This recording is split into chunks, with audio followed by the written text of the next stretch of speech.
I am so glad you're joining us today for a reading from the Jesus Storybook Bible.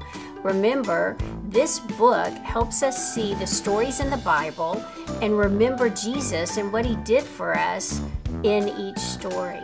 So, get your book if you have it. Get ready to follow along and read along with the story. And then at the end of the story, there'll be a fun activity that you can do with your family.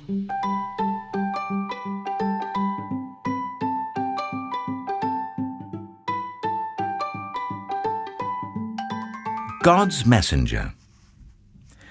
God had a job for Jonah.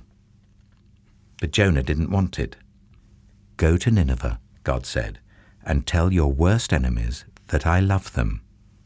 No, said Jonah. Those are bad people doing bad things. Exactly, said God. They have run far away from me, but I can't stop loving them. I will give them a new start. I will forgive them.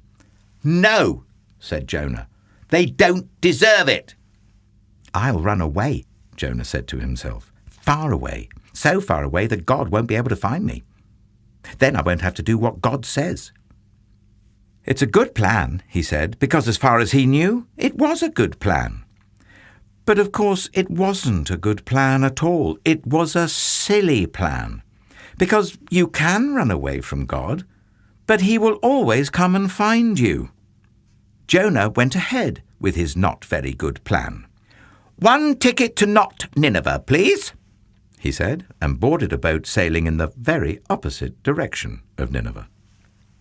Well, it wasn't long before a fierce wind blew and the boat started to lurch and pitch and roll, and everyone started turning green.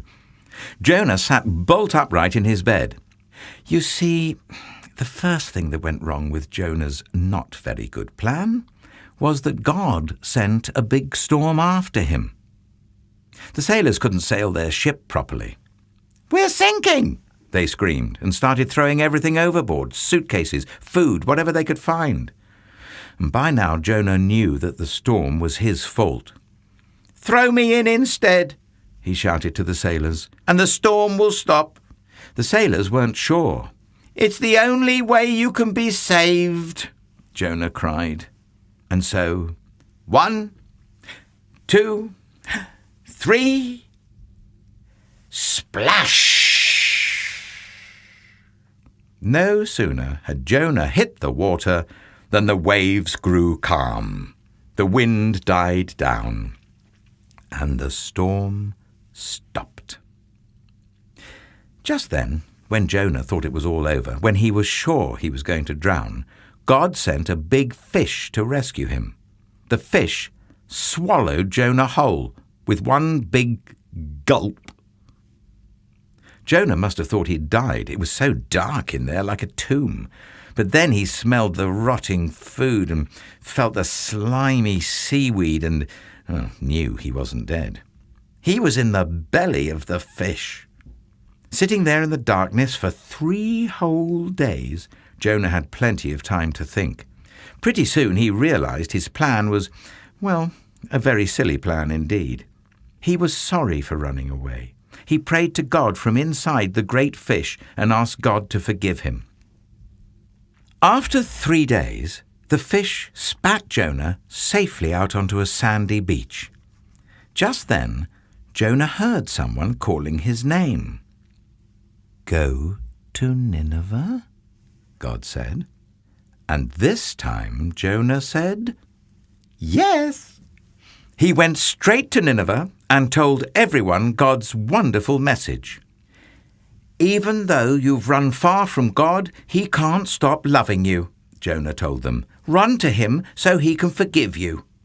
The people of Nineveh listened to Jonah, and they started loving God. They learned to do what God said and to stop running away from him, just like Jonah. Many years later, God was going to send another messenger with the same wonderful message. Like Jonah, he would spend 3 days in utter darkness. But this messenger would be God's own Son. He would be called the Word, because he himself would be God's message. God's message translated into our own language. Everything God wanted to say to the whole world in a person. I hope you had fun reading about Jonah today. Today, we want you to play hide and seek with your family to remind you of this story. Have fun. Sometimes you hide, sometimes the adults can hide, but play hide and seek for a while. And remember, Jonah tried to run away from God, but he rescued him. God can't stop loving you. Even if you run away and hide, he will always find you. Go therefore and make disciples of all nations, baptizing them in the name of the Father and the Son and the Holy Spirit, teaching them to observe all that I have commanded you. And behold, I am with you always to the end of the age. Matthew 28:19 through 20.